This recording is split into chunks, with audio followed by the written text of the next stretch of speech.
Yep, my hair fell down because this chapter was just amazing. It blew it away.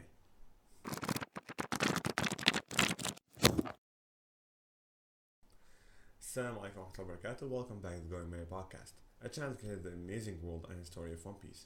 And they were discussing chapter 1023, which felt like two chapters because it was full of everything: fights, information, moments that we have been waiting for, everything. We got fights between Sanji, King, Queen, and Zoro.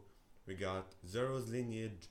We got King's tribe and how they lived on top of the red line and all this. We also got Sanji modification and his burning leg and all that. We also got Momonosuke aging up.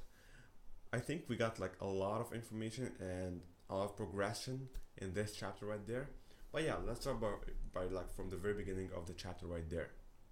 We have Zoro, Sanji versus King and Queen.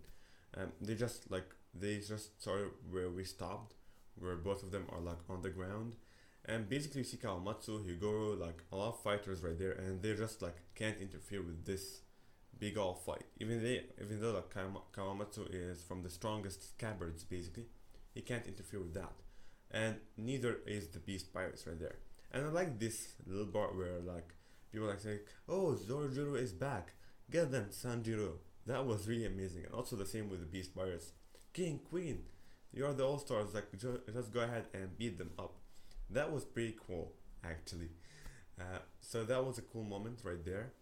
We also get a little bit of Sanji feeling weird after using the suit for the second time.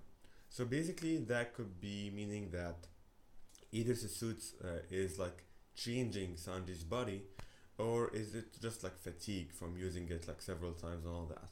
We're going to get into this. Also, like the modification is supposed to be, it should be like feeling right there, as mentioned in Sanji's flashback.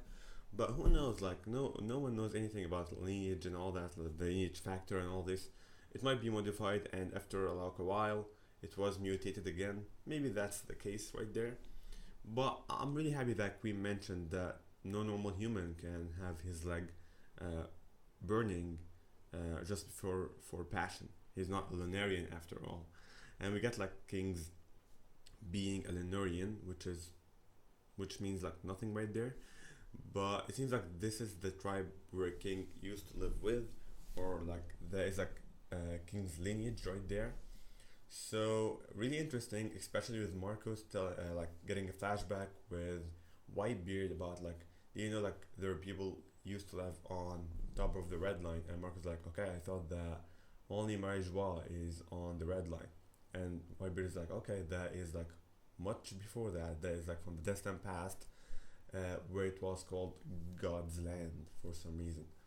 We are going to like dive deep into this. I'm sure about that because this brings up like a lot of theories right there. Like who used to live there? Was it only like King's tribe, like the Lunarians and Marijois, and that's it? Or was maybe like the ancient kingdom as well above the red line? Who knows? Like it's really interesting right there. And I'm sure we are going to get more of it in the future. Also get Zoro's lineage as well, like when he was fighting with King, and basically we see Kawamatsu like saying Higoro, well, I did not object Zoro getting Emma because he reminded me of Ryuma, and Ryuma was also a one-eyed samurai, and I think that was pretty expected right there. It's good that it's confirmed right there, but I mean like the SBS already, like Oda revealed that a certain tribe Shimutsuki have traveled from Wano to Zoro's village, and that's why it's called like Shimutsuki village and all that. So it was pretty expected right there, and Oda gave us like all the hints and all the signs that Zoro is from Wano, but it seems like he's a direct descendant from the samurai Ryuma right there, a one-eyed samurai. So that was good to be confirmed right there, and we're gonna see like a lot from Zoro going forward right there. Also, the vibe between Zoro and King, uh, also like the quotations that happen between them, like King has like this sword that catches swords, which is pretty nasty right there, to fight in that way. But basically, like Zoro tells like, yeah, you never mentioned that you are a swordsman, so it's expected that you don't like follow the rules that a swordman should follow, basically. And King's like, okay, I never thought why someone would like follow the rules in a real fight. Basically, I need to win, so I just like need to do it like whatever way it is. And Zoro's like, okay, that's acceptable, and I will play formally, but I might also like bite your throat if it comes to it, if I'm going to lose. That was pretty cool, but also it contradicts a little bit, like Zoro being a swordsman, he should be like only following the sword way. But who knows, like when it comes like to life and death, he's just going to bite your throat, which is amazing right there. Because Zoro has he has a rivalry with Mihawk. He's going to finish his business with Mihawk, whatever it takes, basically. So that makes sense. We also get like the continuous fight between Jack and Dogstorm, Nikomomushi, and Perospero. And it seems like the one Jack and Dogstorm are fighting in is much anticipated and much more interesting. Perospero seems like beat up right there, even though I think like Perospero might shine a little bit because since he's the only like big mom pirate on Wano, he might shine a little bit right there. But as far as I can see, he's beat up, and but for Jack is a little bit like standing on his feet. Yeah, he just like got thrown away with Dogstorm, but yet he can just stand one more time. Like Jack has been like beat up like a lot in that Onigashima raid right there on top of the roof with Dogstorm and all that. He's been beat up like pretty badly, but he always comes up because like when Queen said we are the all stars, we are known for our toughness. So yeah, we'll see how that goes right there with these people. And then the last thing that we got into is basically Momonosuke aging up,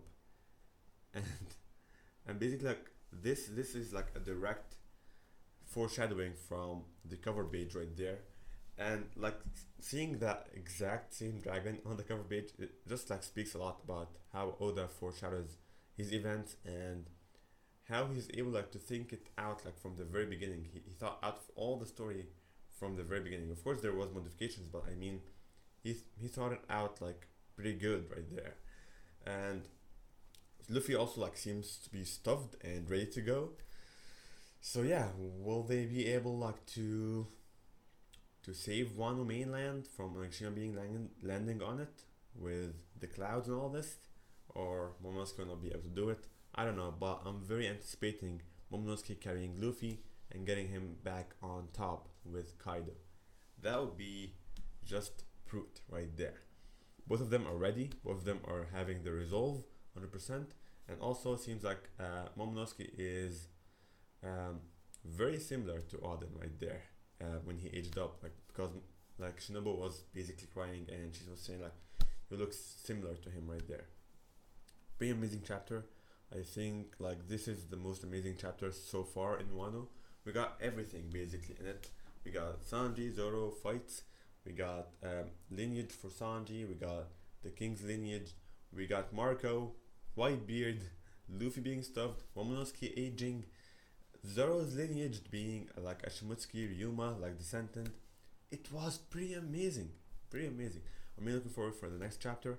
I think it will be much more amazing. You have a wonderful day. Bye bye.